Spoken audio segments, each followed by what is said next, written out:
Hello everyone, स्वागत है आप सभी का टॉपर्स प्राइम चैनल में। इस वीडियो में हम देखेंगे साइंस से रिलेटेड इंपॉर्टेंट क्वेश्चन एनसीईआरटी के जो आपके एग्जाम में पूछे जा सकते हैं।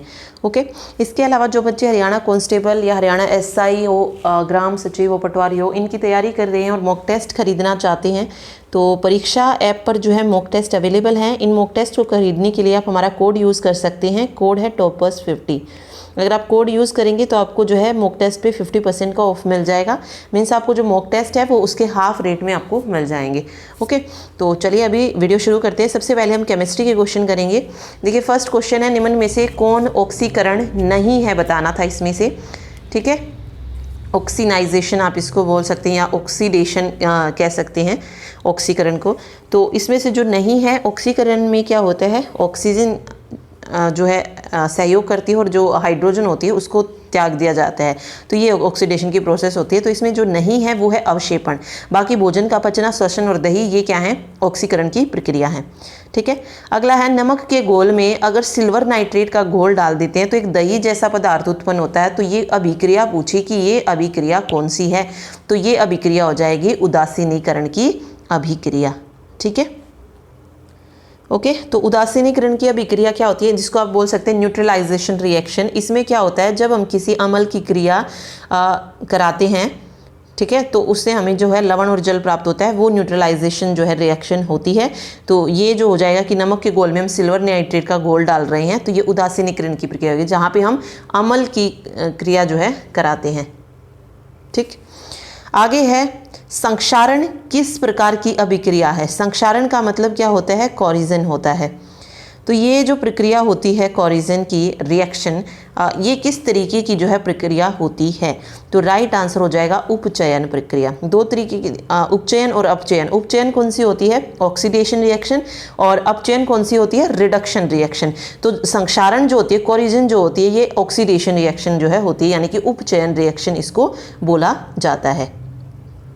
ठीक है, उपचयन वही हो जाएगा, मतलब मान लीजिए कोई भी केमिकल रिएक्शन है जिसमें इलेक्ट्रॉन को जो है त्यागा जाता है, या आप कह सकते हैं जिसमें हाइड्रोजन जो है वो खत्म होती है, वो त्यागी जाती है और ऑक्सीजन इंक्रीज हो जाती है, वो हमारी क्या हो जाती है, उपचयन अभिक्रिया हो जाती है। और अपचयन में क्या होता है, अपचयन इसका थोड़ा सा रिवर्स होती है। इसमें जो है इलेक्ट्रॉन को जो है ग्रहण किया जाता है, उसमें क्या था, उसको त्यागा जाता था इलेक्ट्रॉन को।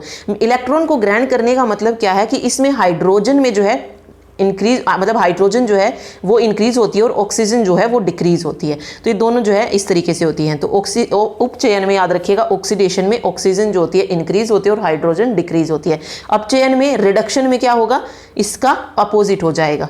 ठीक है, अगला देखिए, किसी रासायनिक अभिक्रिया में ऑक्सीजन के अनुपात का बढ़ना। अब देखिए ऑक्सीजन यहाँ पे इंक्रीज हो रही है, तो क्या हो जाएगी, ऑक्सीडेशन रिएक्शन, यानी कि उपचयन की अभिक्रिया हो जाएगी। ठीक है, निम्न में से कौन सी अभिक्रियाओं के युग्म हमेशा साथ साथ जो है होते हैं। संयोजन, विघटन, अवक्षेपण और विस्थापन, उदासीनीकरण और विस्थापन, ऑक्सीकरण और अवकरण। इसने कहा कौन सी अभिक्रियाओं के युग्म हमेशा साथ साथ होते हैं। तो जो दोनों साथ साथ होती हैं वो होती है उदासीनीकरण और विस्थापन, यानी कि एक न्यूट्रलाइजेशन रिएक्शन और दूसरी है डिस्प्लेसमेंट रिएक्शन। ओके, तो और न्यूट्रलाइजेशन हम जो है पढ़ चुके हैं, अम्ल का जो है नमक के घोल के साथ जो है मिलाया जाता है, ये हो जाती है उदासीनीकरण, न्यूट्रलाइजेशन रिएक्शन। फिर यहाँ पे एक डिस्प्लेसमेंट रिएक्शन दिया गया है। इसमें क्या होता है, जो आयन होते हैं उनकी जो है अदला बदली की जाती है। ठीक है, तो ये डिस्प्लेसमेंट रिएक्शन जो है होती है। ऐसे ही द्विविस्थापन भी जो है होती है अभिक्रिया। ओके, तो बस इसमें उदासीकरण और विस्थापन जो है याद रखिएगा। अगला क्वेश्चन है, सोडियम हाइड्रोक्साइड और हाइड्रोक्लोराइड अम्ल की अभिक्रिया से सोडियम क्लोराइड और जल बनाते हैं, यह कौन सी अभिक्रिया है। सोडियम हाइड्रोक्साइड और हाइड्रोक्लोराइड अम्ल से की अभिक्रिया से सोडियम क्लोराइड और जल जो है बनाया जाता है। तो ये इसमें पूछे कि कौन सी अभिक्रिया ये हो जाएगी। तो ये उदासीनीकरण यानी कि न्यूट्रलाइजेशन रिएक्शन हो जाएगी, जिसमें सोडियम हाइड्रोक्साइड और हाइड्रोक्लोरिक अम्ल की अभिक्रिया से, तो ये अभी हमने पढ़ा भी था ना कि नमक और अम्ल की जो अभिक्रिया होती है उससे लवण और जल जो है बनते हैं, वो हमने न्यूट्रलाइजेशन ही पढ़ा था। तो ये वही प्रोसेस है। तो उदासीनीकरण जो है यहाँ पे सही हो जाएगा। ओके, अगला क्वेश्चन है क्वेश्चन नंबर 7। किसी अभिक्रिया में भाग लेने वाले पदार्थ क्या कहलाते हैं? ओके, रिएक्शन में जो भाग लेते हैं पदार्थ वो क्या कहलाते हैं? तो वो कहलाते हैं अभिकारक। ठीक है, क्या कहा जाता है उन्हें? अभिकारक जो है कहा जाता है। मीन्स रिएक्टेंट आप उसको बोल सकते हैं। ठीक है, तो जो रिएक्शन में भाग लेगा उसको क्या बोलेंगे? रिएक्टेंट। चलिए अगला देखिए। नेक्स्ट है, श्वसन किस प्रकार की अभिक्रिया है? ऊष्माक्षेपी, संयोजन, उपचयन अपचयन या द्विअपघटन? श्वसन, तो श्वसन जो होती है वो एक उपचयन ऊष्माक्षेपीय अभिक्रिया आप उसको बोल सकते हैं, या ऑक्सीडेशन रिएक्शन हमने पढ़ा था वो होती है। ठीक है, तो ऊष्माक्षेपीय अभिक्रिया हो जाएगा, उपचयन और अपचयन नहीं होगा ये। ठीक, तो ऊष्माक्षेपीय अभिक्रिया का मतलब क्या होता है? एक्सोथर्मिक रिएक्शन, यानी कि जो सांस लेते हैं, श्वसन जो होता है ये किस तरीके की रिएक्शन होती है? एक्सोथर्मिक रिएक्शन जो है इसको बोला जाता है।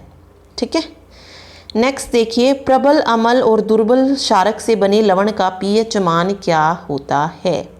ये क्या कह रहा है? प्रबल अम्ल, यानी कि जिसमें ज़्यादा अम्ल होता है और क्षार जो होता है वो कम होता है, वो उस लवण का पीएच मान कितना होगा? देखिए, जो 7 से अधिक हो जाएगा उसमें क्या आ जाएंगे? क्षार आ जाएंगे। ठीक है, 10 और 14 के बीच भी जो है क्षार रहेगा, 14 से कम भी फिर नहीं बता सकते हैं, क्योंकि 0 से 7, ठीक है, और 7 से 14 ये होता है। तो ये होता है 0 से 14 पीएच स्केल पे। अगर आप यहाँ पे देखेंगे तो 7 पे क्या होता है? न्यूट्रल होता है। और 0 से 7 तक ये क्या इंडिकेट करता है? ये इंडिकेट करता है एसिडिटी, यानी कि एसिड को इंडिकेट करता है, अम्ल को करता है। और 7 to 14 की अगर मैं बात करूँ, ग्रेटर देन 7 जो है ये इंडिकेट करता है किसको? बेस को, यानी कि क्षार को। ओके, तो यहाँ पे आप देखेंगे तो इसने पूछा प्रबल अम्ल और दुर्बल क्षार से बने लवण का पीएच मान कितना होता है? तो 7 से कम जो है यहाँ पे हो जाएगा। ठीक है, 7 से कम हो जाएगा। चलिए अगला क्वेश्चन देखिए। नेक्स्ट है, क्षार को जल में घोलने पर क्या मुक्त होते हैं? तो क्षार को यानी बेस को जब हम वाटर में मिक्स करते हैं तो क्या मुक्त होते हैं? OH नेगेटिव आयन जो है ये मुक्त होते हैं। और अगर आपसे यहीं पर पूछा जाता कि अगर हम अम्ल को जल में घोलते हैं तो क्या मुक्त होता है, तो वहाँ पर हो जाते हाइड्रोजन आयन जो हैं मुक्त होते हैं, तब जो है ये वाला राइट होता। तो ये याद रखिए, अम्ल में और OH नेगेटिव आयन क्षार में जल में घोलने पर मुक्त होते हैं। अब यहाँ से जो है पीएच मान पूछा जा सकता है अलग अलग चीज़ों का। जैसे मैं मेन आपको बता देती हूँ, आपसे रक्त का पीएच मान पूछ सकते हैं, तो रक्त का पीएच मान 7.4 होता है। ठीक है, जठर रस का अगर आपसे पीएच मान पूछा जाए तो 1.2 होता है। और प्योर वाटर का अगर आपसे पूछा जाए तो 7.0 होता है। दूध का 6.5 होता है और दही का पीएच मान 5.5 होता है। साधारण नमक का विलयन का 7.0 होता है। तो ये मेन है जो आपको, जिनका पीएच वैल्यू जो है आपको पता होनी चाहिए। ठीक है, और ये चीज़ आपको पता ही है कि जो अम्ल होते हैं वो क्या करते हैं? नीले लिटमस को लाल कर देते हैं, और क्षार जो होते हैं वो लाल को नीला कर देते हैं।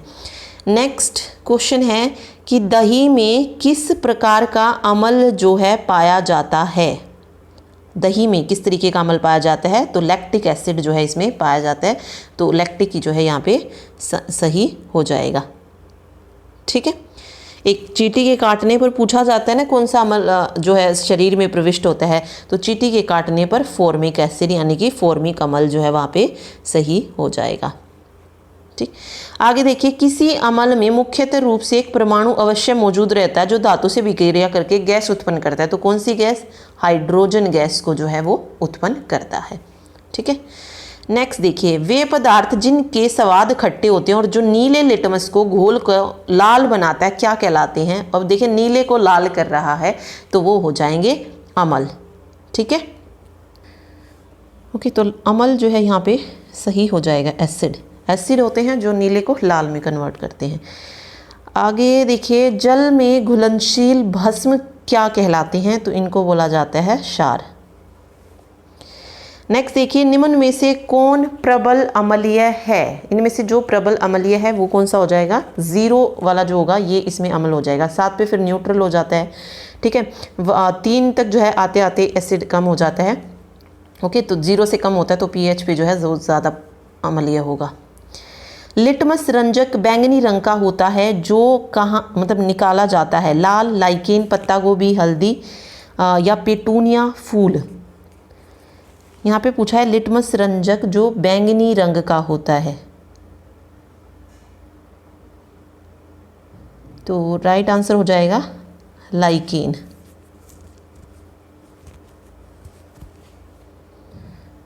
तो इसमें ये अलग अलग कैटेगरीज आती हैं, जैसे लिटमस, हल्दी, इनमें से जो है अम्ल का रंग अलग निकलता है, क्षार का अलग निकलता है। जैसे लिटमस है, अब अगर मैं लिटमस का अम्ल से अगर अम्ल जो है चेंज करेगा किस में? लाल रंग में। और यही अगर क्षार का होता तो क्षार किस में चेंज करता है? लिटमस को नीले में करता है, ओके। अगर यहीं पर आपसे पूछा जाता है हल्दी, तो हल्दी का जो रंग होता है अम्ल उसको किस में कन्वर्ट कर देता है? पीले कलर में कन्वर्ट कर देता है, और क्षार जो है ये लाल कलर में कन्वर्ट करता है, ठीक है। इसी तरीके से लाल पत्ता गोभी होती है, ये हल्दी का हमने देख लिया। ऐसे ही जो लाल पत्ता गोभी होती है, अम्ल में से अम्ल से कौन सा रंग निकलता है? उसमें से गुलाबी या लाल कलर, और क्षार कौन सा रंग निकालता है? हरा या पीला रंग, ठीक है। तो ये अलग अलग जो है इसमें फिर आते हैं सारी चीज़ें। ऐसे ही गुड़हल के फूल में से पूछा जा सकता है कि अम्ल से कौन सा रंग निकलेगा? तो मैजेंटा आएगा, और क्षार में से हरा आएगा, ठीक है। प्याज में अगर हम अम्ल मिलाएंगे तो उसमें क्या रहती है? गंध रहती है, और क्षार से क्या होगी? वो गंध जो होती है वो चली जाती है। तो ये अलग अलग कैटेगरीज जो है इसमें पूरी आती हैं, ओके। तो वो हम देख लेंगे, अगर लास्ट में हुआ तो पॉसिबल उसमें तब देखेंगे इसको। तो लाइकेन यहाँ पे सही रहेगा, जहाँ से बैंगनी रंग जो है निकलता है, ठीक है, पर्पल। इसके अलावा आपसे ये भी पूछ सकता है कि चुकंदर के रस में अगर अम्ल को मिलाते, अम्ल से करेंगे तो कौन सा रंग निकलेगा? तो वहाँ पर भी बैंगनी रंग जो है आएगा, ठीक है, और क्षार से पीला रंग आएगा। आगे है शुष्क बुझा हुआ चूना पर क्लोरीन गैस की क्रिया से कौन सा पदार्थ जो है बनता है? शुष्क बुझे हुए चूने से बताना है, और क्लोरीन गैस से जब उसकी रिएक्शन होती है तो कौन सा पदार्थ है जो बनता है? तो राइट आंसर हो जाएगा विरंजक चूर्ण जो है बनता है, विरंजक चूर्ण, ठीक है। तो ये हो जाएगा। नेक्स्ट देखिए, हल्दी, लिटमस पत्थर आदि किस प्रकार के सूचक हैं? तो ये बिल्कुल प्राकृतिक सूचक हैं, जो भी मैं ऊपर आपको बता भी रही थी। तो प्राकृतिक में जो है ये आ जाएंगे। नेक्स्ट क्वेश्चन देखिए, अपच का उपचार करने के लिए कौन सी औषधि का उपयोग होता है? तो एंटी एसिड का जो है यूज़ किया जाता है अपच का उपचार करने के लिए, ठीक है। ठीक, अपच का मतलब क्या होता है? अगर इंग्लिश में हम देखिए तो अपच को क्या कहा जाता है? इनडाइजेशन, ठीक है। आप क्या बोल सकते हैं? इनडाइजेशन या बदहजमी जिसको बोलते हैं। तो इसके लिए कौन सी हो जाएगी? एंटी एसिड जो है ली जाती है, ठीक है। बाकी जैसे यहाँ पे एंटीबायोटिक वगैरह दिया गया है, तो ये किस लिए यूज़ होती हैं? सबसे पहले अगर हम बात करें एनाल्जेसिक की, ये क्या होती है? जो पेन को कम करती है, तो इसको आप पीड़ानाशक जो है बोल सकते हैं एनाल्जेसिक को, ठीक है। जो पेन के लिए ली जाती है, पेन किलर कह सकते हैं, तो हो जाएगी एनाल्जेसिक। फिर यहाँ पे एंटीबायोटिक दिया गया है, तो ये इन्फेक्शंस के लिए होती है, बैक्टीरिया वगैरह को डिस्ट्रॉय करने के लिए एंटीबायोटिक। और एक होती है एंटीसेप्टिक, जो हॉस्पिटल्स वगैरह में जो है यूज़ की जाती है इन्फेक्शन को कम करने के लिए, तो वो एंटीसेप्टिक होती है। तो यहाँ पे अपच के लिए जो पूछा जाए वो एंटासिड हो जाएगी, ठीक है। निम्न में से कौन सी ऑक्सीकरण नहीं है? तो अवक्षेपण नहीं है, दहन, भोजन का पचना और श्वसन तीनों ही ऑक्सीकरण की क्रिया हैं। प्राकृतिक गैस का दहन किस प्रकार का रासायनिक अभिक्रिया? तो प्राकृतिक गैस का दहन पूछे, श्वसन पूछे, ये सारी की सारी क्या है? एक्सोथर्मिक रिएक्शन है, एक्सोथर्मिक रिएक्शन है। पहले हमने पढ़ा था ना श्वसन किस प्रकार की है, तो ऊष्मा से पी होती है, मीन्स एक्सोथर्मिक जो है रिएक्शन इनको बोला जाता है, ठीक। चलिए अगला देखिए, नेक्स्ट क्वेश्चन है, कॉपर चूर्ण को वायु में गर्म करने पर उसकी सतह पर कॉपर ऑक्साइड की एक परत जम जाती है, इस परत का रंग कैसा है? क्या कह रहा है कि कॉपर चूर्ण जो होता है जब उसको वायु में गर्म करते हैं तो एक परत जम जाती है कॉपर ऑक्साइड की। तो उस परत का रंग पूछा गया है कि किस तरीके का जो है रंग उसका होता है। तो ये आपको धातु है, धातु वाले क्वेश्चन में जो है पता चल जाएगा। ठीक है, तो ऑक्साइड की जो परत चढ़ती है उसका रंग कैसा होता है, काले रंग का जो है ये हो जाता है। तो काली जो है, काली परत जो है जम जाती है, तो ये सही हो जाएगा। आगे देखिए, नेक्स्ट है साग सब्जियों का विघटित होकर कंपोस्ट बनना किस अभिक्रिया का उदाहरण है। विघटित होकर कंपोस्ट बनना भी एक एक्सोथर्मिक रिएक्शन जो है हो जाएगी। कैसी अभिक्रिया है ये, एक्सोथर्मिक अभिक्रिया है, उष्माक्षेपी अभिक्रिया है। नेक्स्ट देखिए, सोडियम हाइड्रोक्साइड का पीएच मान कितना होता है, लगभग में बताना कि उसका पीएच मान कितना होता है। तो राइट आंसर हो जाएगा सोडियम हाइड्रोक्साइड का पीएच मान होता है 14। ठीक है, तो 14 जो है यहाँ पे करेक्ट हो जाएगा। सोडियम हाइड्रोक्साइड का 14.0 कह सकते हैं आप। ठीक, सोडियम हाइड्रोक्साइड का रासायनिक सूत्र क्या होता है, NaOH होता है, NaOH।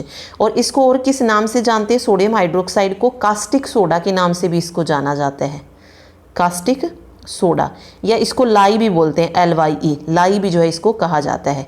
और सोडियम हाइड्रोक्साइड का यूज़ किसके लिए होता है, साबुन, डिटर्जेंट, कागज और वस्त्रों के निर्माण में जो है सोडियम हाइड्रोक्साइड का यूज़ किया जाता है, यानी NaOH का यूज़ किया जाता है। ठीक है, अगला क्वेश्चन देखिए, किसी उदासीन विलयन का, यानी कि जो पीएच मान पूछा है, न्यूट्रल वाली जो पोजीशन होती है पीएच स्केल पे वो कितनी होती है, 7। ओके, अगला नेक्स्ट क्वेश्चन है, दांत का मसूड़ा किस पदार्थ का बना है जो काफ़ी कठोर होता है। जो मसूड़ा होता है दांत का, वो पूछा है कि वो किसका जो है बनता है। तो ये हो जाएगा कैल्शियम फॉस्फेट का। ठीक है, चलिए आगे देखिए, नेक्स्ट है इमली में कौन सा अम्ल है। तो राइट आंसर हो जाएगा टार्टरिक अम्ल। इमली में कौन सा अम्ल होता है, टार्टरिक अम्ल जो है पाया जाता है। ठीक है, और एक और चीज़, इमली में ही नहीं, टार्टरिक अम्ल और भी बहुत सारी चीज़ों में पाया जाता है। एक तरीके का एक कार्बनिक अम्ल होता है जो सफ़ेद और क्रिस्टलीय होता है। ओके, ये बहुत सारे फलों में मिलता है। जैसे केले में अगर आपसे पूछा जाए तो केले में भी टार्टरिक अम्ल होता है। अंगूर में भी जो है टार्टरिक अम्ल जो है पाया जाता है। अंगूर, केला, इमली, इन सब में जो है टार्टरिक अम्ल जो है होता है। ठीक है, चलिए अगला देखिए, उपचयन और अपचयन अभिक्रिया को क्या कहते हैं। ऑक्सीडेशन रिडक्शन रिएक्शन को क्या कहा जाता है, रेडॉक्स रिएक्शन जो है बोला जाता है, यानी कि रेडॉक्स अभिक्रिया इसको कहते हैं। नेक्स्ट है, दानेदार जस्ता पर तनु सल्फ्यूरिक अम्ल डालने पर कौन सा गैस उत्सर्जित होता है। किस पर कह रहा है, दानेदार जस्ते पर जब तनु सल्फ्यूरिक अम्ल डाला जाता है तो कौन सी गैस उत्सर्जित होती है। तो राइट आंसर हो जाएगा यहाँ पे हाइड्रोजन गैस जो है यहाँ से उत्सर्जित होती है। ठीक है,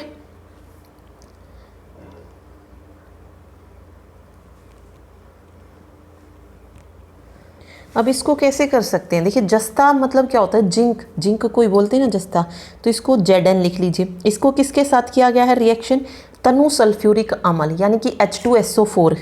ठीक है, ये होता है तनु सल्फ्यूरिक अम्ल H2SO4। तो हमने जब रिएक्शन करवाई तो क्या आएगा, ZnSO4, और कौन सी ऑक्सीजन गैस निकलेगी यहाँ से, हाइड्रोजन गैस निकलेगी। आप देख सकते हैं, तो हाइड्रोजन गैस आ जाएगा। ठीक है, तो इस तरीके से ये हो जाएगा। अगला है नेक्स्ट क्वेश्चन, देखिए नेक्स्ट क्वेश्चन में क्या कह रहा है, सूर्य प्रकाश की उपस्थिति में पौधे CO2 और जल से अपना भोजन तैयार करते हैं, यह कौन सी अभिक्रिया है। तो ये हो जाएगी प्रकाश रासायनिक अभिक्रिया, इसको बोला जाएगा। ठीक है, ओके, तो इसमें बस इतना ही याद रखिए। नेक्स्ट क्वेश्चन देखिए, नेक्स्ट क्वेश्चन कह रहा है, जिंक तथा लेड कॉपर की अपेक्षा अधिक क्रियाशील हैं। क्या हो जाएंगे, अधिक क्रियाशील जो हैं हो जाएंगे, जिंक और लेड कॉपर की अपेक्षा।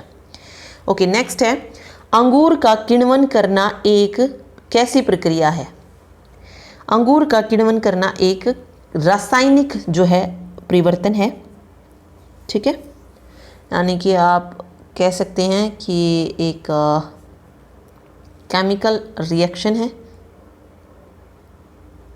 ठीक है, रासायनिक अभिक्रिया हो जाएगी। नेक्स्ट है मैग्नीशियम के रिबन के दहन होने पर किस प्रकृति का लौह उत्सर्जित होता है। मैग्नीशियम का जो रिबन होता है जब उसका दहन होता है, उसको जलाते हैं तो किस प्रकृति का लौह जो है उत्सर्जित होता है, ये पूछा गया। तो श्वेत लौह जो है उत्सर्जित होती है, मैग्नीशियम यानी कि Mg, ठीक है। तो Mg को जब जलाया जाता है तो सफ़ेद रंग की जो है होती है वो लौह। नेक्स्ट है, नेक्स्ट क्वेश्चन में कह रहा है सिरका में कौन सा अम्ल पाया जाता है। तो राइट आंसर हो जाएगा सिरका में एसिटिक एसिड जो है होता है, एसिटिक अम्ल जो है ये सिरका में पाया जाता है, ठीक।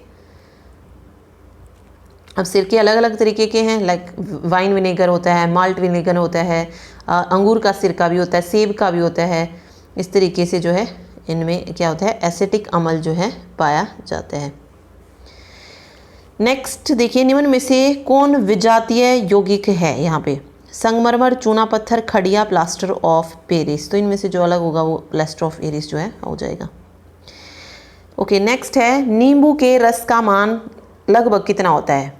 तो ये मैंने जब आपको बताए थे सारे बताया था कि नींबू के रस का मान जो है कितना होता है, 2.2 जो है होता है pH मान 2.2।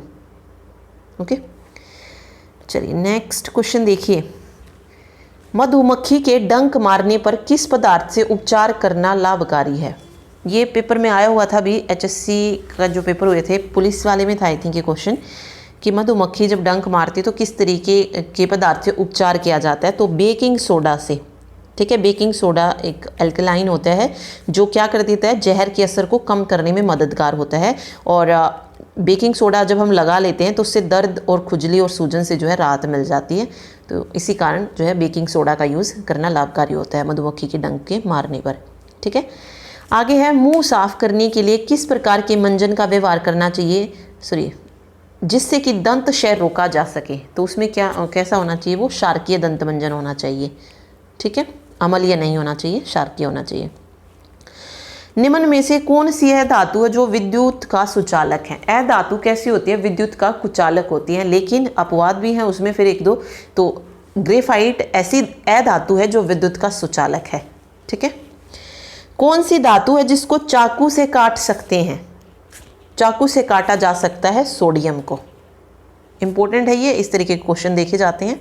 आगे देखिए जस्ता के अयस्क बताने हैं इसमें से, तो जस्ता का अयस्क हो जाएगा जिंक ब्लेड। जिंक ब्लेड जो है ये जस्ता के अयस्क हैं।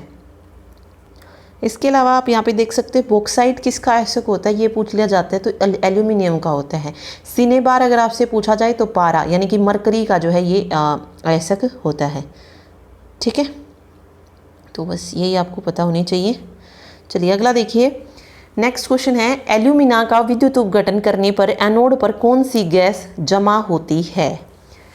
क्या कह रहा है, एल्यूमिना का अगर हम विद्युत उपघटन करते हैं तो एनोड पर कौन सी गैस जमा हो जाती है। तो उस पर गैस जमा हो जाती है कौन सी, ऑक्सीजन गैस, ठीक है।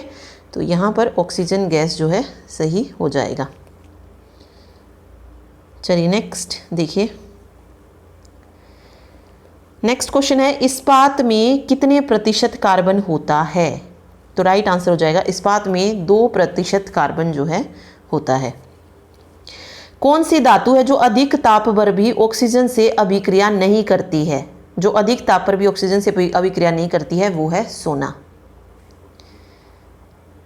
नेक्स्ट है कौन सी धातु जल में डालने पर तैरने लगती है। तो कैल्शियम धातु है जो जल में डालने पर तैरने लगती है, तो कैल्शियम सही हो जाएगा। नेक्स्ट है, नेक्स्ट क्वेश्चन में कह रहा है एक धातु के टुकड़े से पतले तार खींचे जा सकते हैं, यह धातु के किस गुणधर्म के लिए उत्तरदायी है। जब हम धातु के टुकड़े से पतले तार खींच सकते हैं इसको बोला जाता है तन्यता, ठीक है। क्या बोलेंगे इसको, तन्यता जो है इसको बोला जाएगा। नेक्स्ट है इनमें से कौन सी धातु है जो चमकीली होती है। क्योंकि धातुओं में चमक होती है, धातुओं में नहीं होती है, बट उसके बावजूद एक धातु जो चमकीली है वो है ब्रोमीन धातु, ठीक है।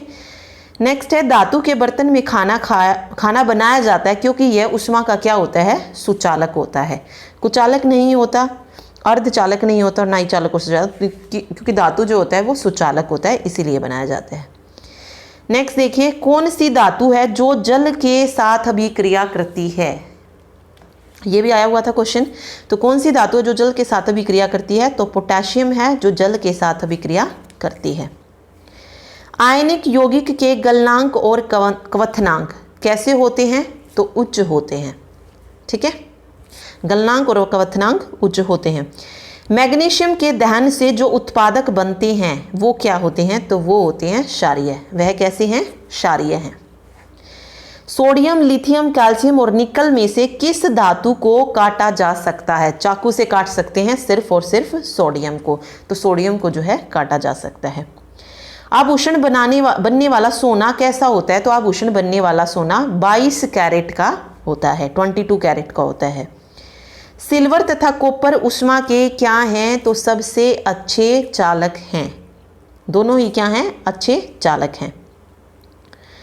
चलिए नेक्स्ट क्वेश्चन देखिए, इनमें से कौन सी धातु है जो द्रव अवस्था में पाई जाती है। क्योंकि धातु कैसी होती है, ठोस होती है, लेकिन कुछ धातु ऐसी भी होती है जो द्रव अवस्था में पाई जाती है, तो उनमें से एक है मरकरी। मरकरी धातु ऐसी है जो द्रव अवस्था में पाई जाती है। निम्न में से किस धातु को केरोसिन में डुबो कर रखते हैं। मीन्स जिसको खुली हवा में नहीं रखा जाता, अगर खुली हवा में रखेंगे उसको तो वो आग जो है पकड़ लेती है, तो ऐसी धातु होती है सोडियम, जिसको केरोसिन में डुबो कर रखा जाता है। कौन सी है धातु पानी में डुबा कर रखी जाती है। यहाँ पे पूछा ए धातु कौन सी, तो श्वेत फोस्फोरस, यानी कि जो सफ़ेद फोस्फोरस होता है उसको पानी में डुबा कर रखा जाता है। ओके, आगे है, कौन सी धातु है जो तार के रूप में उपलब्ध है। तो तार के रूप में जो उपलब्ध है वो है कॉपर। ठीक है, भूपर्पटी में स्वतंत्र अवस्था में पाई जाने वाली धातुएं कौन सी हैं। इनमें से Ag, Mg, Al या Zn जो स्वतंत्र अवस्था में पाई जाती है। तो यहाँ पर राइट आंसर हो जाएगा सिल्वर, यानी कि Ag। इसके अलावा और कौन कौन सी धातुएं हैं, क्योंकि ऑप्शन में ज़रूरी नहीं कि वो सिल्वर ही रखें, तो इसके अलावा जैसे गोल्ड हो गया, Au जिसको कहते हैं, यानी कि सोना हो गया, चांदी हो गई, प्लैटिनम हो गया, कॉपर हो गया, ये जो है स्वतंत्र अवस्था में पाई जाती हैं। तो चारों याद रखिए, गोल्ड, सिल्वर, प्लैटिनम और कॉपर, ये पाई जाती हैं किसमें, स्वतंत्र अवस्था में। ठीक है, और इसके अलावा जो धातुएं इतनी मतलब ज़्यादा अभिक्रियाशील होती हैं कि वो कभी भी स्वतंत्र रूप में नहीं पाई जाती, जैसे पोटेशियम हो गया, एल्यूमिनियम हो गया, मैग्नीशियम हो गया, जिंक हो गया, ये कभी भी जो है स्वतंत्र अवस्था में नहीं पाई जाती। ठीक है, तो ये तीनों स्वतंत्र अवस्था में नहीं पाई जाती, तो Ag जो है यहाँ पे सही हो जाएगा। अगला क्वेश्चन है, निम्न में से कौन ए धातु है इनमें से। तो कोबाल्ट, लोहा, सोना, तो इनमें से जो दो ए धातु हो जाएगा वो हो जाएगा हाइड्रोजन। बाकी तीनों क्या हो जाएंगे, नहीं सॉरी, निम्न में से कौन ए धातु, तो वो हाइड्रोजन जो है, हाइड्रोजन क्या हो जाएगा, ए धातु हो जाएगा। ठीक है, बाकी तीनों जो है वो धातु में चले जाएंगे, फिर कोबाल्ट हुआ, सोना हुआ या लोहा हुआ। अगला देखिए, नेक्स्ट क्वेश्चन में कह रहा है, ताम्र एवं टीन के मिश्र धातु को क्या कहा जाता है। यानी कि तांबा और टीन से कौन सी धातु बनती है, तो वो बनती है कांस्य धातु। ठीक है, तो ये हो जाएगा यहाँ पे कांसा।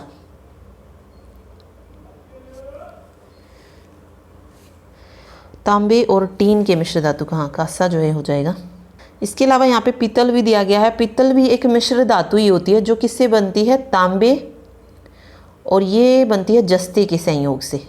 तांबे और जस्ते के सहयोग से बनती है या संयोग से बनती है पीतल। ठीक है, और इसके अलावा सोल्डर यहाँ पे दिया गया है। सोल्डर भी जो है एक मिश्र धातु है, यानी कि इस्पात जिसको कहते हैं। ओके, तो ये इसमें हो जाता है, कांसा हो जाता है, फिर पित्तल और टांका, ये जो है मिश्र धातु इससे बनती है। सोल्डर यानी कि टांका ही इसको बोलते हैं। टांका, कांसा और पित्तल, इनके संयोग से बनती है सोल्डर। ठीक, तो ये हो जाएंगे। तो यहाँ पे कांसा सही रहेगा। अगर किसी मिश्र धातु में, एक मिनट, क्वेश्चन ये है, कौन सा अधातु कमरे के ताप पर भी द्रव होता है? तो ब्रोमीन होता है, ये पहले ही पढ़ चुके हम। सीसा और टिन की मिश्र धातु को क्या कहा जाता है? सीसा और टिन, तो इसकी उसको कहा जाता है,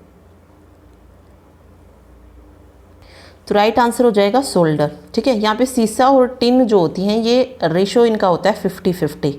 ठीक, तो ये याद रखिए, सोल्डर सीसा और टिन की मिश्र धातु होती है, यानी कि पीबी और एसएन की जो है मिक्सचर से बनती है।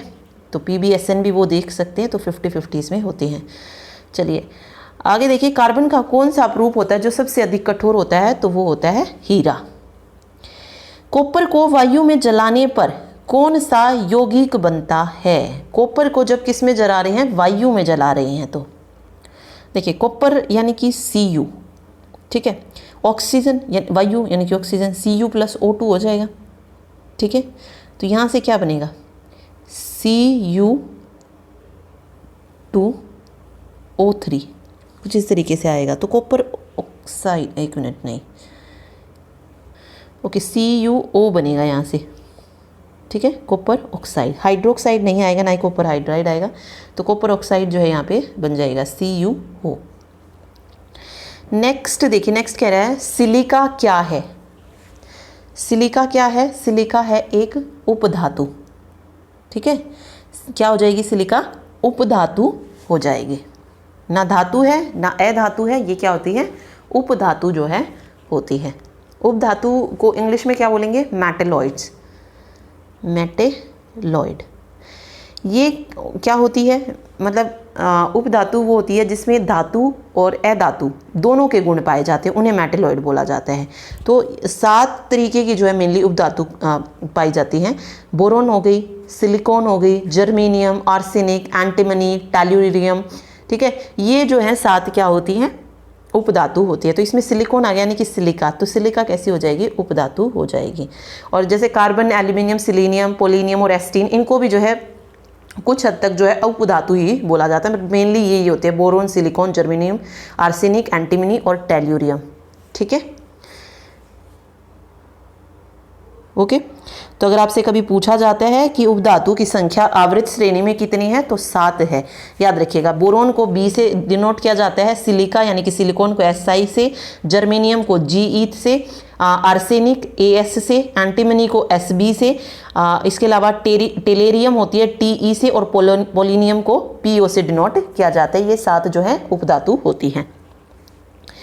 ओके, नेक्स्ट देखिए, धातुओं को पीट कर पत्थर बनाना आसान है, यह धातु के किस गुणधर्म को बतलाता है?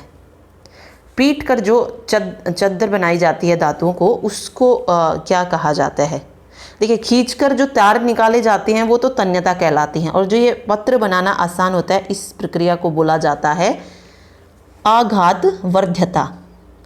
ठीक है, ये धातु का कौन सा गुणधर्म बताता है? आघात वर्ध्यता। ठीक, चलिए नेक्स्ट क्वेश्चन देखिए, अगर किसी मिश्र धातु में एक धातु पारद है तो इसे क्या कहते हैं? क्या कह रहा है? अगर किसी मिश्र धातु में एक धातु पारद है तो क्या कहेंगे? तो इसे कहा जाता है अमलगम। ठीक है, एक धातु पारद होगी तो इसको अमलगम जो है कहा जाएगा। ठीक, चलिए नेक्स्ट क्वेश्चन देखिए, लोहे पर भाप की अभिक्रिया से कौन सा गैस उत्पन्न होता है? क्या कह रहा है? लोहे पर भाप की अभिक्रिया से कौन सी गैस है जो उत्पन्न होती है?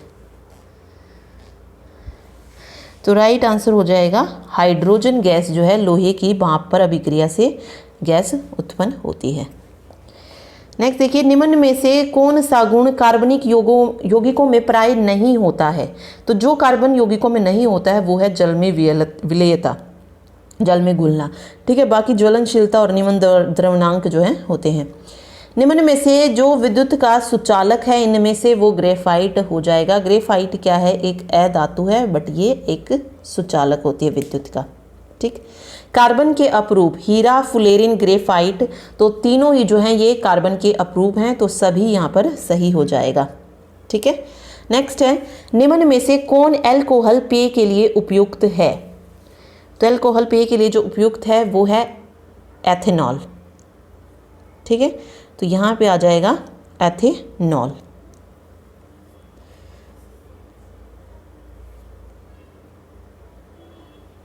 चलिए नेक्स्ट देखिए, नेक्स्ट क्वेश्चन है कार्बन क्या है।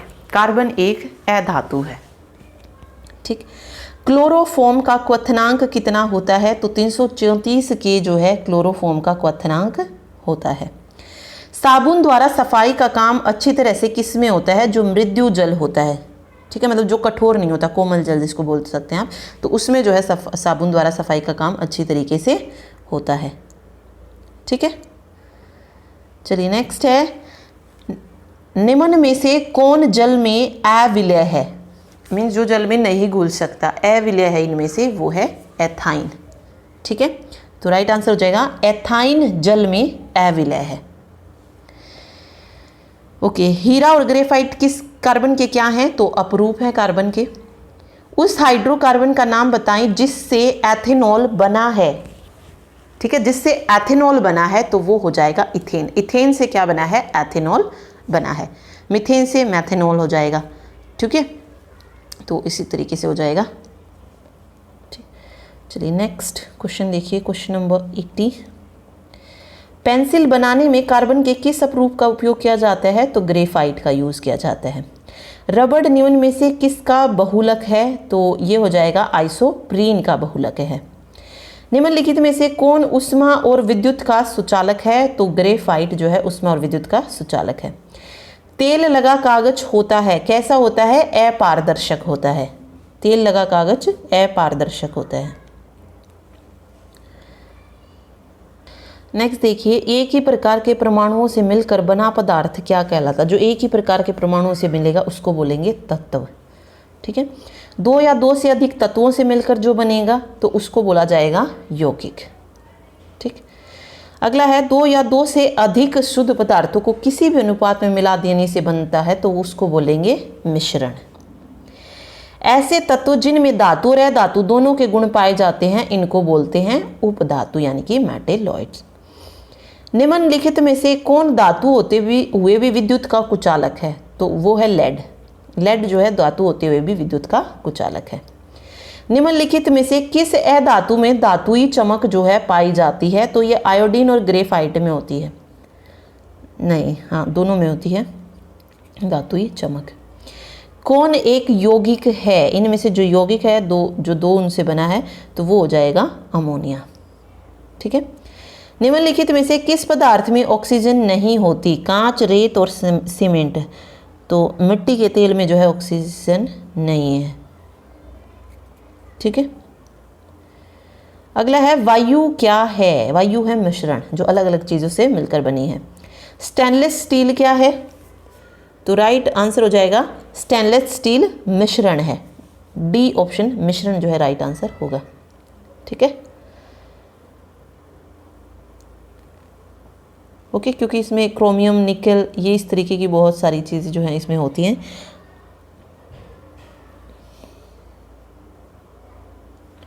चलिए अगला देखिए, निम्नलिखित में से कौन सा न तो तत्व है और न ही यौगिक, वो है वायु, क्योंकि वो मिश्रण है, न तत्व है न यौगिक है, मिश्रण हो जाएगा। पदार्थ की चतुर्थ अवस्था क्या कहलाती है। 3 तो ठोस, द्रव, गैस हो जाती है और जो चौथी अवस्था होती है उसको बोला जाता है प्लाज्मा। वैसे 5 अवस्थाएं जो है पदार्थ की होती हैं, और 5वीं अवस्था कौन सी होती है, बोस आइंस्टाइन कंडेंसेट। ठीक है, बोस आइंस्टाइन कंडेंसेट जो है ये 5वीं अवस्था जो है मानी जाती है।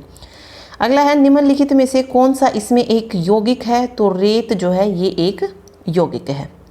नेक्स्ट देखिए, विरंजक चूर्ण क्या है, तो विरंजक चूर्ण यौगिक हो जाएगा। ठीक, अगला है, बारूद क्या होता है, तो बारूद मिश्रण होता है। विश्व का प्रत्येक पदार्थ अत्यंत सूक्ष्म कणों से मिलकर बना है, यह सर्वप्रथम किसने कहा था, तो ये सबसे पहले कहा था कणाद ने। कोयला क्या है, तो कोयला एक तत्व है। हीरे की पूछी जाए तो हीरा भी एक तत्व ही है। निम्नलिखित में से कौन सा रासायनिक यौगिक बताना है इनमें से, तो अमोनिया जो है ये रासायनिक यौगिक हो जाएगा। शुद्ध तत्व कौन सा है, तो शुद्ध तत्व हो जाएगा इनमें से सोडियम। ठीक है, किस वैज्ञानिक ने परमाणु सिद्धांत की खोज की थी? परमाणु सिद्धांत की खोज की थी जॉन डाल्टन ने। नेक्स्ट देखिए, कौन एक अस्थायी कण है? इनमें से अस्थायी कण है न्यूट्रॉन। कौन एक आवेश रहित कण है, यानी कि जिस पर कोई आवेश नहीं होता है, कोई चार्ज नहीं होता है? तो न्यूट्रॉन है। प्रोटॉन पे पॉजिटिव होता है, इलेक्ट्रॉन पे नेगेटिव चार्ज होता है। परमाणु विद्युत क्या होते हैं? परमाणु होते हैं उदासीन। इलेक्ट्रॉन की खोज किसने की? तो ये की थी थॉमसन ने। प्रोटॉन की पूछी जाए तो रदरफोर्ड ने, और न्यूट्रॉन की जेम्स चैडविक ने। ठीक है, तो याद रखिए, थॉमसन ने इलेक्ट्रॉन की, रदरफोर्ड ने प्रोटॉन की, और चैडविक ने न्यूट्रॉन की खोज की थी। परमाणु या नाभिक पूछा जाए तो इसकी खोज की थी रदरफोर्ड ने। ठीक है, एक भारतीय वैज्ञानिक जिसका नाम एक विशिष्ट मूल कण के साथ जुड़ा हुआ है वो है बोस।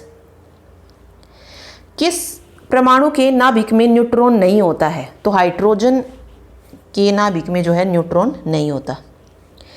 इलेक्ट्रॉन के तरंग प्रकृति की खोज सर्वप्रथम किसने की थी? तरंग प्रकृति की खोज सबसे पहले की थी डी ब्रोगली ने। ठीक है, तत्व के सबसे छोटे भाग को क्या कहा जाता है? तो तत्व के सबसे छोटे भाग को परमाणु जो है कहा जाता है। डाल्टन के परमाणु सिद्धांत के अनुसार कौन सा सबसे छोटा कण स्वतंत्र रूप से रह सकता है? तो वो रह सकता है परमाणु। किसी परमाणु के गुण किस पर निर्भर करते हैं? तो इलेक्ट्रॉनिक संरचना पर निर्भर करते हैं। ठीक, अगला क्वेश्चन है, न्यूट्रॉन और प्रोटॉन की संख्याओं के योगफल को क्या कहते हैं? तो न्यूट्रॉन और प्रोटॉन मिलकर बनाती हैं द्रव्यमान संख्या। किन किरणों के प्रकीर्णन से नाभिक के आकार का आकलन जो है किया जा सकता है? तो अल्फा रेज के प्रकीर्णन से, अल्फा कण। नाभिक के धनावेशित होने की खोज किसने की थी? तो ये रदरफोर्ड ने की थी। परमाणु भार का अंतरराष्ट्रीय मानक कौन सा है? तो C12 है। किसने आणविक सिद्धांत प्रतिपादित किया था? तो जॉन डाल्टन ने किया था। किसी परमाणु के बाह्यतम कक्षा में कितने इलेक्ट्रॉन रह सकते हैं? यानी कि जो बाहर वाली कक्षा होती है उसमें तो 8 जो है इलेक्ट्रॉन रह सकते हैं। ठीक, सोडियम परमाणु में कोर इलेक्ट्रॉन की संख्या कितनी होती है? तो सोडियम में होती है 10। नेक्स्ट है, परमाणु का द्रव्यमान किन मौलिक कणों पर निर्भर करता है? तो न्यूट्रॉन और प्रोटॉन पर निर्भर करता है। अनिश्चितता के सिद्धांत का प्रतिपादन किसने किया था? तो हाइजेनबर्ग ने किया था। नाभिक की खोज रदरफोर्ड ने किन कणों की सहायता से की थी? तो नाभिक की खोज रदरफोर्ड ने अल्फा कणों की सहायता से की थी। किसी तत्व की रासायनिक प्रकृति निर्भर करती है? तो संयोजी इलेक्ट्रॉन पर। और रासायनिक गुण निर्भर करते हैं परमाणु संख्या पर। अगला देखिए, नेक्स्ट क्वेश्चन है, निम्नलिखित में से किसे विभाजित नहीं किया जा सकता? तो जिसे विभाजित नहीं किया जा सकता, फोटोन। रेडियो सक्रियता की खोज सर्वप्रथम किस वैज्ञानिक ने की थी? तो हेनरी बेकरेल ने। रेडियो सक्रियता किसका गुण है? तो नाभिक का हो जाएगा। इकाई मतलब इसको किसमें मेजर किया जाता है? तो क्यूरी में। अल्फा और बीटा किरणों की खोज किसने की थी? तो रदरफोर्ड ने की थी।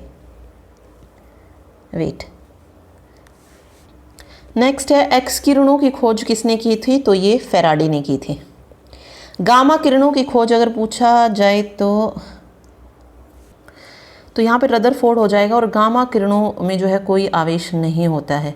ठीक है, और अल्फा बीटा गामा जो है हेनरी बेकरेल ने जो भी थी गामा किरणों की जो है खोज की थी, वो भी एक अगर ऑप्शन में रदरफोर्ड की जगह वो होता है तो वो हो जाएगा। Okay, Henri Becquerel. ओके, निम्नलिखित में से किसके उत्सर्जन से समबारिक का निर्माण होता है? तो बीटा किरण से होता है। निम्नलिखित में से ऋणात्मक आवेश किस पर होता है? तो ये बीटा पर ही होता है। बीटा किरणें किस प्रकार का आवेश वहन करती है? तो ऋणात्मक हो जाएगा। किस किरण की आयतन क्षमता सबसे कम होती है? तो वो होती है गामा रेज की। किस किरण की वेधन क्षमता सबसे अधिक होती है? देखिए, आयतन क्षमता गामा किरण की होती है कम, और वेधन क्षमता अधिक होती है गामा किरण की ही। ठीक है, नेक्स्ट है, पृथ्वी की आयु का आकलन किया जाता है। पृथ्वी की आयु का आकलन पूछा है इसने, तो राइट आंसर हो जाएगा यूरेनियम डेंटिंग से। परमाणु बम का आविष्कार किसने किया था? तो ओटो हान ने किया था। परमाणु शक्ति संयंत्र किस सिद्धांत पर काम करता है? तो विखंडन पर काम करता है। सूर्य से ऊर्जा उत्सर्जित होती है किसके द्वारा? नाभिकीय संलयन के द्वारा उत्सर्जित होती है। कार्बन डेंटिंग निम्नलिखित में से किसकी आयु निर्धारित हेतु जो प्रयुक्त होता है? तो कार्बन डेंटिंग होता है जीवाश्म की आयु निर्धारण के लिए। हाइड्रोजन के समस्थानिकों की संख्या कितनी है? 3 है। ठीक है। सर्वाधिक संख्या में समस्थानिक किसके पाए जाते हैं? तो पोलोनियम के होते हैं सबसे ज्यादा। किसके उत्सर्जन से समभारिक उत्पन्न होते हैं? तो बीटा किरण के उत्सर्जन से। किस यौगिक की आकृति चतुष्फलकीय होती है? तो कार्बन टेट्राक्लोराइड की आकृति चतुष्फलकीय होती है। निम्नलिखित यौगिकों में से किस में आयनिक बंध नहीं होते हैं? तो वो होता है मीथेन में नहीं होते हैं। इलेक्ट्रॉन त्यागने की प्रकृति क्या कहलाती है? ऑक्सीकरण कहलाती है। इलेक्ट्रॉन ग्रहण करने की प्रवृत्ति अवकरण कहलाती है। ठीक है। ओके, नेक्स्ट है पोलोनियम के समस्थानिकों की संख्या कितनी है? तो 27, सबसे ज्यादा इसी की होती है। रक्त कैंसर को नियंत्रित करने के लिए उपयोग किया जाने वाला रेडियो आइसोटोप कौन सा होता है? तो वो होता है कोबाल्ट 60। चलिए अगला है इलेक्ट्रॉन त्यागने की प्रवृत्ति ऑक्सीकरण हो गया। हाइड्रोजन के जलने से संबंधित प्रक्रिया क्या होती है? ऑक्सीकरण ही होती है, हाइड्रोजन का जलना भी। लोहे पर जंग लगना, ऑक्सीकरण आ जाएगा। प्रकाश ऑक्सीकरण प्रक्रिया कहाँ से शुरू की जाती है? तो प्रकाश के द्वारा जो है शुरू की जाती है। नेक्स्ट है वे पदार्थ जो जलकर उष्मा प्रदान करते हैं क्या कहलाते हैं? ईंधन कहलाते हैं। प्राकृतिक गैस में मुख्यतः क्या रहता है? तो मीथेन रहता है प्राकृतिक गैस में। गोबर गैस में भी मीथेन होता है मुख्यतः। अम्ल और क्षारों की अभिक्रिया के फलस्वरूप बना पदार्थ कौन सा है? तो जो अम्ल और क्षार की अभिक्रिया कराते रिएक्शन कराते हैं तो वो लवण बनते हैं। ठीक है। अमोनियम क्लोराइड का जलीय विलयन कैसा होता है? क्षारीय होता है। किसी एक सामान्य व्यक्ति के रक्त का पीएच मान क्या होता है? तो 7.35 से 7.45 के बीच में होता है। ठीक। चलिए नेक्स्ट देखिए, हाइड्रोजन के खोजकर्ता कौन है? तो कैवेंडिश जो है ये हाइड्रोजन के खोजकर्ता है। किस तत्व को रसायन में अवारा तत्व की संज्ञा जो है दी गई है? तो हाइड्रोजन को अवारा तत्व की संज्ञा दी गई है। निम्नलिखित में से कौन अधातु नहीं है? तो अधातु जो नहीं है वो है एल्यूमिनियम। ठीक है। कार्बन, नाइट्रोजन और सल्फर ये धातु हो जाएंगे। पौधे नाइट्रोजन को किस रूप में लेते हैं? तो नाइट्रेट्स के रूप में लेते हैं। कौन एक परमाणविक गैस है इनमें से? तो वो हीलियम हो जाएगी। निम्नलिखित में से किसको सार्वत्रिक विलायक कहते हैं? सार्वत्रिक विलायक कहा जाता है पानी को। आगे देखिए, आगे क्वेश्चन है बायो के। इंपॉर्टेंट क्वेश्चन जो है एक बार पढ़ लेते हैं, क्विक रिवीजन है ये सिर्फ। ठीक है। देखिए, वर्गीकरण की सबसे छोटी इकाई कौन सी है? जाति जो है वो वर्गीकरण की सबसे छोटी इकाई यानी कि स्पीसीज को जो है कहा जाता है। आगे पूछा जा सकता है कि कवक की जो कोशिका भित्ति होती है वो किसकी बनी होती है? तो वो काइटिन की बनी होती है। वर्गीकी का पिता किसको कहा जाता है? कैरोलस लीनियस को वर्गीकी का पिता कहा जाता है। फिर पूछा जा सकता है आपसे कि जीवाणु और नील रहित शैवाल किस जगत से संबंधित है? तो ये मोनेरा जगत से संबंधित है। ठीक है। प्रोटेस्टा जगत के अंतर्गत कैसे जीव आते हैं? एक कोशिकीय जीव आते हैं। एनिमिलिया जगत के अंतर्गत बहुकोशीय और यूक्रियोटिक जंतु आते हैं। देखिए, एक कोशीय में प्रोटेस्टा जगत आ जाएगा और बहुकोशीय में एनिमिलिया आ जाएगा। ओके, एनोमिलिया जगत। अगला है लीनियस ने जीवों के नामकरण की द्विनाम। अब ये क्वेश्चन आ सकता है कि जीवों के नामकरण की द्विनाम पद्धति किसने विकसित की थी? तो ये लीनियस ने की थी। फादर ऑफ बायोलॉजी किसको कहा जाता है? तो अरस्तु को कहा जाता है। पादप वर्ग का उभयचर किसको कहते हैं? तो ब्रायोफाइटा को कहते हैं। पौधों में अर्धसूत्री विभाजन के लिए सबसे उपयुक्त भाग कौन सा होता है? तो वो होता है पराग कोश। ठीक। जीवाणु भोजी जीवाणु को संक्रमित करने वाला विषाणु है। जीवाणु को संक्रमित करने वाला विषाणु जीवाणु भोजी। आलू एक क्या है? तो आलू एक कंद है। स्टार्च क्या है? एक पॉलीसेक्राइड है। ये पूछा जा सकता है। हरित पादप प्रथम पोषक सत्र के अंतर्गत आते हैं। बिल्कुल सही है। ओके, एचएससी में ये पहले आ चुका है कि अल्फा अल्फा क्या है? तो ये एक तरीके की घास होती है। आगे है एम्बिलिका ऑफिसिनोलिस। अफीम का क्या है वास्तविक नाम? अगर आपसे पूछा जाए कि अफीम का वास्तविक नाम क्या है तो एम्बिलिका ऑफिसिनोलिस जो है ये अफीम का वास्तविक नाम होता है। ठीक है। आगे देखिए, नेक्स्ट है जिम्नोस्पर्म वर्ग के पौधे नग्न बीजी होते हैं, अर्थात इनके बीज फलों के अंदर नहीं होते। ठीक है। थैलोफाइटा वर्ग के पौधे मुख्यतः जलीय पादप जो हैं होते हैं। टेरिडोफाइटा वर्ग के पौधे का शरीर जड़, तना तथा पत्ती में विभाजित होता है। ओके, अब आपसे पूछा जा सकता है कि जंतु जगत का सबसे बड़ा संघ कौन सा है? ये पहले आ चुका है क्वेश्चन। तो ऑर्थोपोडा संघ जो होता है ये जंतु जगत का सबसे बड़ा संघ होता है। आगे है पोरीफेरा संघ के जीवों को सामान्यतः किस नाम से जाना जाता है? स्पंज के नाम से जानते हैं।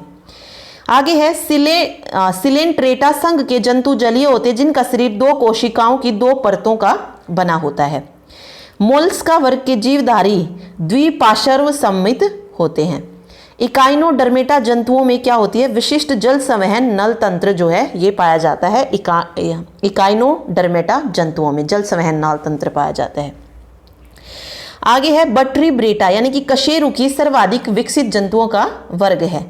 द्विनाम पद्धति का जन्मदाता कैरोलस लीनियस है। साइनोबैक्टीरिया को प्रथम प्रकाश संश्लेषी जीव जो है माना जाता है। वायरस न्यूक्लियो प्रोटीन से बने होते हैं। पूछा जा सकता है वायरस न्यूक्लियो किससे बने होते हैं? तो प्रोटीन से। WM स्टेनले को वायरस के क्रिस्टल के रूप में सबसे पहले पृथक करने का श्रेय जो है प्राप्त है। ठीक है। जाति स्तर पर जो समान कौन होते हैं? जिनमें परस्पर जनन होता है। ओके, आगे देखिए चपटे कर्मी सिलेट्रेट्रा पेरीफेरा और प्रोटोजोआ वर्ग के जंतुओं में देह गुहा नहीं पाई जाती है। वास्तविक देह गुहा का निर्माण भ्रूणीय परिवर्धन के मिसोडर्म अवस्था में होता है। काइटिन युक्त बाह्य कंकाल किस में पाया जाता है? कीटों में पाया जाता है। सिस्टेमा नेचुरी नामक पुस्तक के लेखक कौन है? कैरोलस लीनियस ही हैं। द्विनाम पद्धति इन्होंने ही दी थी। हाइड्रा में बिना मस्तिष्क का तंत्रिका का तंत्र जो है होता है। बिना मस्तिष्क का अगर तंत्रिका तंत्र पूछा जाए तो किस में होगा? हाइड्रा में। इंपॉर्टेंट है ये भी क्वेश्चन। और क्षारीय मृदा में हेलोफाइट्स वर्ग के पौधे जो होते हैं वो अच्छी वृद्धि करते हैं। सर्वप्रथम जेसी बोस ने बताया कि पेड़ पौधों में क्या है? जीवन है। और चमगादड़ उड़ने वाला कैसा होता है? स्तनपायी जो है होता है चमगादड़। उसके बाद है वेल। वेल जो है ये सबसे बड़ा स्तनपायी है। ठीक है। नेक्स्ट है दलहन में नाइट्रोजन शिथिलीकरण की क्षमता जो है होती है। उत्सर्जी तंत्र का गुण किस में नहीं पाया जाता? तो पादपों में जो है उत्सर्जी तंत्र का गुण नहीं पाया जाता है। थैलोफाइटा को जो है पादप वर्ग का उभयचर भी जो है कहा जाता है। हाइड्रा में अगर आपसे पूछा जाए रुधिर नहीं होता लेकिन फिर भी वो श्वसन करता है तो कौन सा हो जाएगा? हाइड्रा।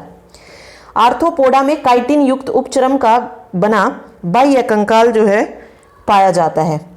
झींगा मछली, क्रेफिश तथा सिल्वर फिश ये ऑर्थोपोडा संघ के क्या हैं? जीव हैं। ऑक्टोपस मोलस्का संघ का जंतु है। मोलस्का संघ के कुछ जंतुओं में नीले या हरे रंग का रुधिर हीमोसाइनिन के कारण जो है होता है। उत्क्रम अनुलेखन की क्रिया डीएनए से डीएनए का निर्माण जो है होता है। ठीक है। ओके, प्रोकैरियोट और यूकैरियोट का मुख्य अंतर क्या है? कि इनमें केंद्रक कला की जो है अनुपस्थिति, ये इनमें मेन डिफरेंस होता है। वाटसन तथा क्रिक ने बीडीएनए मॉडल जो था दिया है।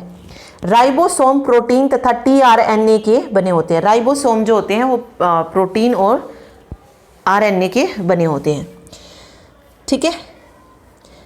इसके अलावा जो याद रखना है डीएनए पॉलीमरेज एंजाइम न्यूक्लियोटाइड से डीएनए संश्लेषण में काम आता है। केंद्रक के अतिरिक्त माइटोकॉन्ड्रिया तथा हरित लवक में क्या पाया जाता है?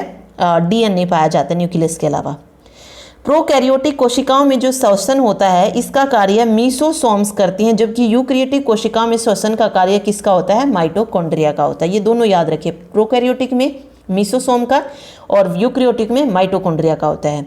शेल वॉल जो होती है ये पौधों में उपस्थित होती है, जबकि जंतुओं में शेल वॉल नहीं होती, अनुपस्थित होती है। शेल मेम्ब्रेन यानी कि कोशिका झिल्ली जो होती है एक सेमी परमिएबल मेम्ब्रेन होती है और ये कुछ अविशिष्ट गुणों को ये अपने आर पार या आने देती है। ठीक है। प्रोटीन का निर्माण या प्रोटीन का संश्लेषण, प्रोटीन सिंथेसिस किसकी सहायता से होता है? राइबोसोम की सहायता से होता है। अगर आपसे पूछा जाए power house of the cell किसको कहा जाता है? कोशिका का पावर हाउस माइटोकॉन्ड्रिया को कहा जाता है। क्यों कहा जाता है? क्योंकि इसमें श्वसन क्रिया के दौरान भोजन के विखंडन से ऊर्जा उत्पन्न होती है जो एटीपी के रूप में यानी कि एडिनोसाइन ट्राइफॉस्फेट के रूप में संचित रहती है, इसीलिए इसको power house of the cell बोलते हैं। गोल्जी काय का प्रमुख कार्य क्या है? सेल द्वारा संश्लेषित प्रोटीन वसा आदि की पैकेजिंग करना, ये काम है गोल्जी कॉय का, गोल्जी बॉडी का। गोल्जी कॉय को कोशिका के अणुओं के ट्रैफिक कंट्रोलर भी जो है कहा जाता है। देखिए ये आ सकता है, कोशिका के अणुओं का ट्रैफिक कंट्रोलर किसको कहते हैं? तो गोल्जी कॉय को। आत्महत्या की थैली किसको कहा जाता है? लाइसोसोम को। हरित लवक को कोशिका का रसोई घर, kitchen of the cell, chloroplast को कहा जाता है क्योंकि इसमें प्रकाश संश्लेषण की क्रिया द्वारा भोजन का निर्माण होता है। ठीक है, आगे है बैक्टीरिया तथा नील हरित शैवालों की कोशिकाएं कैसी कोशिकाएं होती हैं? प्रोकैरियोटिक कोशिकाएं होती हैं। अर्धसूत्री विभाजन के प्रोफेज 1 की पैकेटीन अवस्था में क्रॉसिंग ओवर की प्रक्रिया जो है होती है। इस प्रक्रिया में माता तथा पिता दोनों की ओर से आए समजात गुणसूत्र के क्रोमोटिड एक दूसरे को एक या ज्यादा स्थान पर क्रॉस करते हैं और इसके दौरान क्रॉस के स्थानों पर एक क्रोमैटिड का टूटा भाग दूसरे क्रोमैटिड के टूटे स्थान से जुड़ जाता है और यही प्रक्रिया क्या कहलाती है? क्रॉसिंग ओवर कहलाती है। ठीक है, इससे संतान में नए गुण जो है उत्पन्न होते हैं। समसूत्री विभाजन में संतति कोशिकाओं में गुणसूत्रों की संख्या पैतृक कोशिकाओं के समान जो है रहती है। अर्धसूत्री विभाजन में संतति कोशिकाओं में गुणसूत्रों की संख्या पैतृक कोशिका से आधी जो है रह जाती है। ठीक है, अनियंत्रित समसूत्री विभाजन से क्या हो जाता है? कैंसर हो जाता है। समसूत्री विभाजन वृद्धि, मरम्मत आदि के लिए आवश्यक होती है। आरएनए में थायमीन के स्थान पर यूरेसिल नामक पिरामिडिन क्षार जो है पाया जाता है। बुढ़ापे के लिए कौन सा जीन जिम्मेदार होता है? तो एजिंग जीन जो है जिम्मेदार होता है। कुछ जीवाणु जैसे राइजोबियम के अंदर निफ जीन होता है जिसकी सहायता से ये जीवाणु नाइट्रोजन का स्थिरीकरण करने में क्या होते हैं? सक्षम जो है होते हैं। ठीक है, लंबी हड्डियों के सिरे पर लचीली संधाई गदियां उपास्थि की जो है बनी होती हैं। रेखित एवं ऐच्छिक पेशियां किसमें पाई जाती हैं? पादों में जो है पाई जाती है और तंत्रिका कोशिकाएं जो होती हैं ये एक्टोडर्म की भ्रूणीय स्तर से बनती हैं। ठीक है, मास्टर कोशिकाएं जैसे सीरोटोनिन, हिपेटिन और हिस्टोमिन ये शतरावण जो है करती हैं। तंत्रिका उत्तक उत्तेजनशील का कार्य करती है। स्तनियों में कुरफर कोशिकाएं जो हैं यकृत में पाई जाती हैं और शरीर में उत्तकों का निर्माण किससे होता है? प्रोटीन से होता है। ये पॉइंट इसमें इंपॉर्टेंट है। ठीक है, और तंत्रिका तंत्र जो होते हैं, तंत्रिका तंतु जो होते हैं संयोजी उत्तक के घटक नहीं होते हैं। आगे देखिए, रेखित पेशी में मायोसिन और एक्टिन ये जो है प्रमुख प्रोटीन पाए जाते हैं। माइटोकॉन्ड्रिया की उपस्थिति में शरीर में कुछ उत्तक जैसे कि पेशियां अन्य उत्तकों से अधिक सक्रिय होती है। रुधिर भी क्या है? एक तरीके का उत्तक ही है। उत्तक शब्द का सबसे पहले सर्वप्रथम उपयोग जो था विशेट ने किया था। ठीक है, फिर क्वेश्चन आ सकता है रुधिर और कोशिकाओं के बीच जो रासायनिक आदान प्रदान होता है ये किसके माध्यम से होता है? तो द्रव के माध्यम से होता है। ठोस शतरंग जैसे जिह्वा, किडनी, यकृत, तिल्ली आदि पर इपिथीलियम उत्तक का जो है रक्षात्मक आवरण होता है। त्वचा पर चोट लगने के बाद इसका पुनर्भवन घनाकार उपकला के द्वारा जो है होता है। एंडोथीलियम शल्की कोशिकाओं की बनी होती है। मास्ट कोशिकाएं संयोजी उत्तक में मिलती हैं। स्नायु एवं कंडराएं संयोजी उत्तक है। कंकाल कैसा होता है? मीसोडर्मी होता है। त्वचा को जैक ऑफ ऑल ट्रेड्स के नाम से भी जानते हैं। काली त्वचा पर सूर्य की पराबैंगनी किरणों का कम प्रभाव पड़ता है। मस्तिष्क, मेरुरज्जु और तंत्रिकाएं सभी तंत्रिका उत्तकों की बनी होती हैं। हृदय पेशियां जो होती हैं ये केवल हृदय भित्ति में ही पाई जाती हैं। हृदय पेशी में अत्यधिक मात्रा किसकी होती है? माइटोकॉन्ड्रिया की।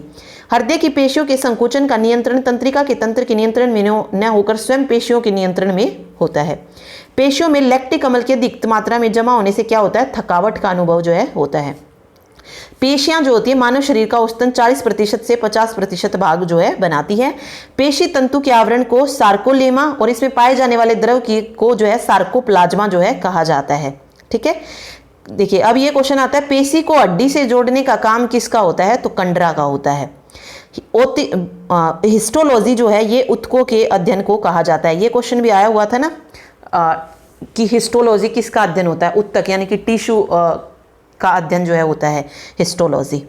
ठीक है, अंतर्वर्तीय उपकला उत्तक मूत्राशय तथा मूत्रवाहिनियों के भीतरी दीवार का जो है निर्माण करते हैं।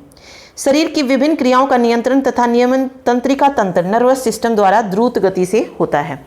मनुष्य की आंख में किसी वस्तु का प्रतिबिंब किस में बनता है? देखिए प्रतिबिंब अगर आपसे पूछा जाए तो रेटिना में जो है बनता है। मनुष्य के आहार नाल में 2 अवशेषी अंग सीकम और वर्मीफार्म अपेंडिक्स है।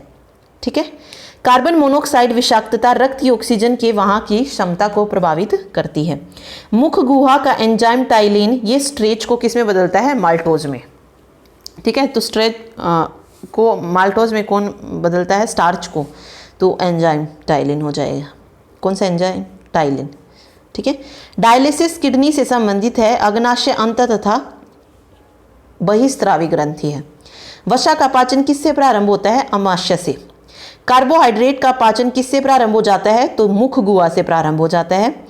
और अमाशय में किसका पाचन नहीं होता है? तो अमाशय में कार्बोहाइड्रेट का पाचन नहीं होता है। किसका होता है अमाशय में पाचन?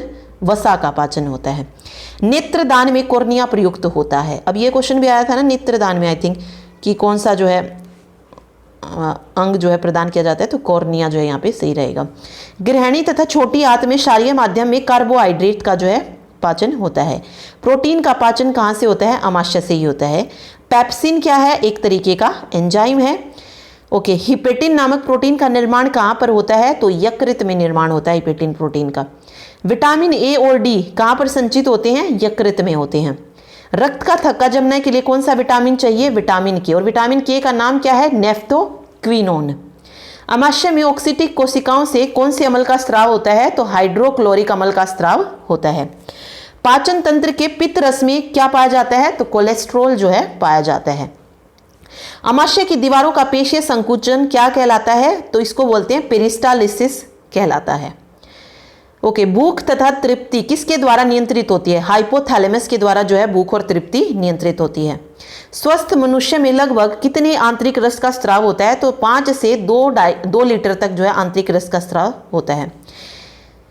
ठीक है, अग्नाशय द्वारा किस एंजाइम का स्रावण होता है? तो ट्रिप्सनोजन एंजाइम का स्रावण होता है। इंसुलिन के अधिक स्रावण होने से हाइपोग्लाइसीमिया नामक जो है रोग होता है। इंसुलिन का अगर अधिक स्राव हो जाता है तो उससे हाइपोग्लाइसीमिया नामक रोग होता है। जठर रस यानी कि अमाशय पाइलोरिक ग्रंथियों से स्रावित होता है। वशीय अम्ल और ग्लिसरॉल का अवशोषण किस कोशिका के द्वारा होता है? तो ये लसिका कोशिका के द्वारा होता है। एंडोगैस्ट्रिन अमाशय स्रावण का अवरोधन कराने वाला पदार्थ है।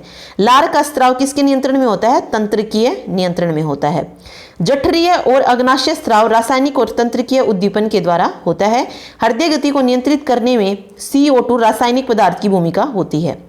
रुधिर को वाहिनियों में जमने से कौन रोकता है? तो हिपेरिन जो है उसको जमने से रोकता है। मानव शरीर में सबसे मजबूत पेशी कहाँ की होती है? जबड़े की होती है। एकशेरुकी जंतुओं में खुला परिसंचरण तंत्र जो है पाया जाता है। हार्ट बीट जो होती है कैसी होती है? संकुचन और शिथिलन है। मस्तिष्क एक्टोडर्मी होता है। मस्तिष्क कैसा होता है? एक्टोडर्मी। आरबीसी की संख्या हीमोसाइटोमीटर यंत्र से ज्ञात की जाती है। ल्यूटिनाइजिंग हार्मोन अंडोत्सर्ग के लिए उत्तरदायी है। हृदय को रक्त पहुंचाने का कार्य किसका है? कोरोनरी धमनी करती है इसको पहुंचाने का कार्य। हृदय धड़कन के नियंत्रण में थायरोक्सिन और एड्रेनलिन हार्मोन की जो है भूमिका होती है। श्वसन केंद्र कहाँ पर स्थित होता है? मेडुला में। लसिका घाव भरने में सहायता करती है। हृदय के विद्युत रासायनिक आवेग को इलेक्ट्रोकार्डियोग्राम द्वारा जो है मापा जाता है। रक्त दाब स्फिग्नोमीटर नामक उपकरण से मापा जाता है। दाद रोग ट्राइकोफाइटिन नामक कवक के कारण फैलता है। मायोपिया जो है ये किसका दोष है? नेत्र का दोष है। ठीक है, नेक्स्ट देखिए, फीताकृमि का संक्रमण किस वजह से होता है? सूअर का अधपका मांस खाने से होता है। ठीक है, गठिया रोग जोड़ों में किस अम्ल के जमाव से होता है? तो यूरिक अम्ल के जमाव से होता है।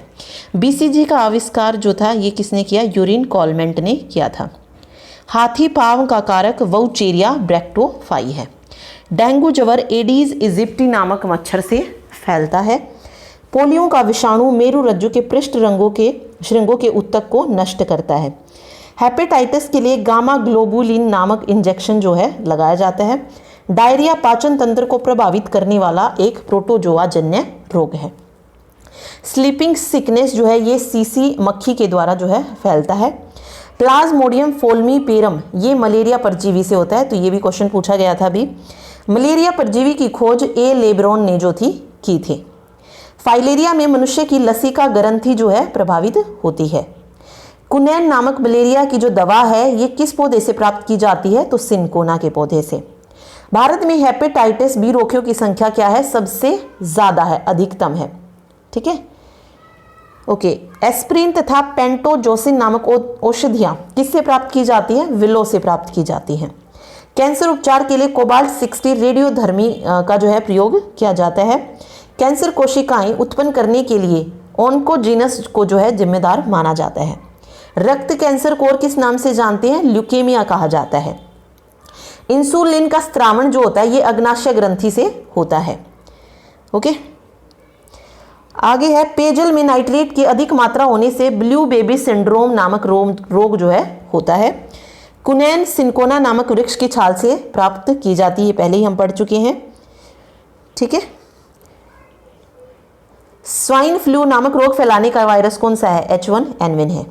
लोह की कमी के कारण एनीमिया रक्तताल्पता जिसको बोलते हैं होता है। आयोडीन की कमी से गलघोटू जो है गलघोटू होता है।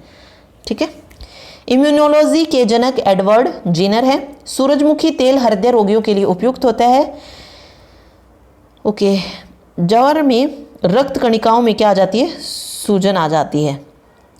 जापानी इंसेफेलाइटिस एक विषाणु जनित रोग है। एडवर्ड जेनर ने जो थी चेचक के टीके की खोज की थी।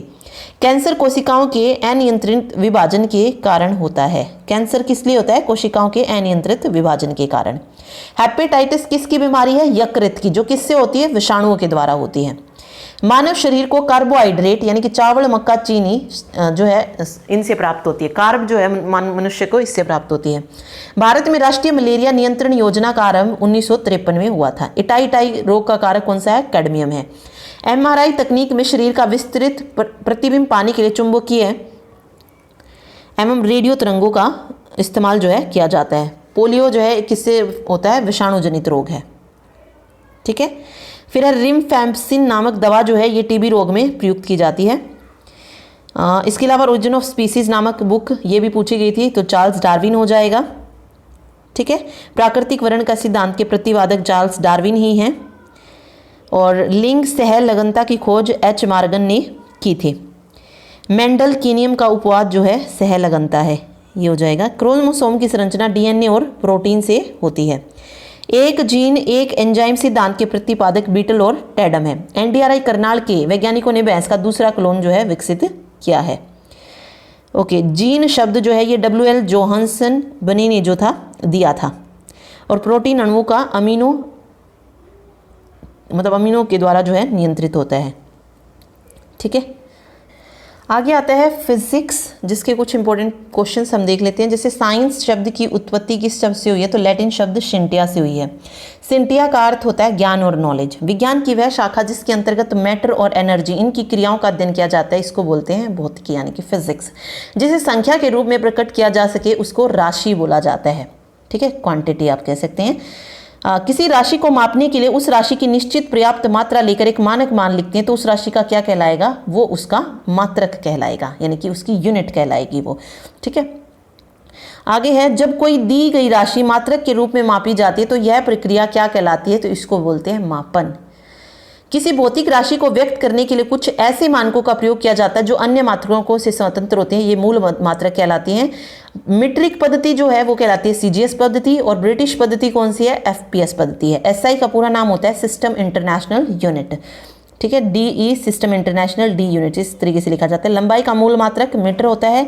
1 मीटर दूरी को प्रकाश निर्वात में कितना टाइम लग जाता है? तो 1/299492758 सेकेंड का टाइम लग जाता है। तो अभी हमारे लिए जो इंपॉर्टेंट है वो है SI के कुछ मात्रक, जैसे इसके सूत्र जो है M1 L1 डायमेंशनल फॉर्मूले जो हैं ये भी इंपॉर्टेंट है। क्षेत्रफल का जो SI मात्रक होता है ये मीटर स्क्वायर होता है।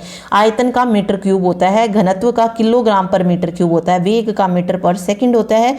त्वरण का मीटर पर सेकंड स्क्वायर होता है। बल का न्यूटन होता है। कार्य या ऊर्जा का वाट जूल होता है। शक्ति का यानी कि पावर का वाट होता है। संवेग का किलोग्राम पर मीटर सेकंड। ठीक है, कोण का रेडियन होता है। कोणीय वेग हो तो रेडियन पर सेकंड होता है। कोणीय त्वरण हो तो रेडियन सेकंड होता है। तो ये वाली जो है आप बेशक स्क्रीनशॉट ले लीजिएगा और इसको याद कीजिएगा। ठीक है, क्योंकि यहाँ से डायमेंशनल फॉर्मूले भी इंपॉर्टेंट है और SI मात्रक तो है ही इंपॉर्टेंट। ठीक, तो ये सभी का जो है इसमें दिया गया है, चाहे वो गुरुत्वीय क्षेत्र पूछा जाए, दाब पूछा जाए आपसे। ठीक है, बाकी जैसे इसमें ये नहीं लिखा है क्षेत्रफल में ML2, अगर इसका जो अगर पूरा लिखे तो वो किस तरीके से बनेगा? MLT होता है ना, तो M0 L2 और T0। तो जहाँ पर ML नहीं दिया गया है, मतलब जो वर्ड नहीं दिया गया MLT में से, वहाँ पर उनका जो है 0 हो जाएगा। ये चीज़ इसमें याद रखिएगा। ठीक है, चलिए ये पढ़ लीजिएगा आप। आगे देखिए कुछ क्वेश्चंस है। द्रव्यमान का मूल मात्रक क्या है? तो किलोग्राम है। ताप का मूल मात्रक केल्विन होता है। खगोलीय इकाई किसे कहते हैं? तो सूर्य और पृथ्वी के बीच की माध्य दूरी को खगोलीय इकाई कहा जाता है। निर्वात में प्रकाश के द्वारा एक वर्ष में चली गई दूरी क्या कहलाती है? प्रकाश वर्ष कहलाती है। एक प्रकाश वर्ष किसके बराबर होता है? तो 9.46 × 10⁻15 मीटर के बराबर होता है। पारसेक क्या है? दूरी नापने की सबसे बड़ी इकाई होती है। किसी वस्तु द्वारा किसी समय अंतराल में तय किए गए मार्ग की लंबाई को क्या कहते हैं? दूरी कहते हैं। किसी वस्तु की प्रारंभिक और अंतिम स्थिति के अंतर को विस्थापन कहा जाता है। किसी गतिशील वस्तु द्वारा एकांक समय में चली गई दूरी को चाल कहते हैं। और एकांक समय में कोई वस्तु एक निश्चित दिशा में जितनी विस्थापित होती है उसको वस्तु का वेग कहा जाता है। और वेग परिवर्तन की दर को त्वरण जो है कहते हैं। ठीक है, तो ये इसमें गुरुत्वाकर्षण का फॉर्मूला जो है दिया गया है। इसमें देखिए वो समानुपाती होते हैं एक दूसरे के, तो F = G/m/d² जो है इसका फॉर्मूला रहेगा गुरुत्वाकर्षण के नियम का, ग्रेविटेशनल का। ठीक है, तो इसमें ये वाला चीज़ इंपॉर्टेंट है, G/m/d²। आगे देखिए, ब्रह्मांड में प्रत्येक कण दूसरे कण को केवल अपने द्रव्यमान के कारण ही आकर्षित करता है। किन्हीं भी दो कणों के बीच के इस आकर्षण को क्या कहते हैं? इसको बोला जाता है गुरुत्वाकर्षण बल।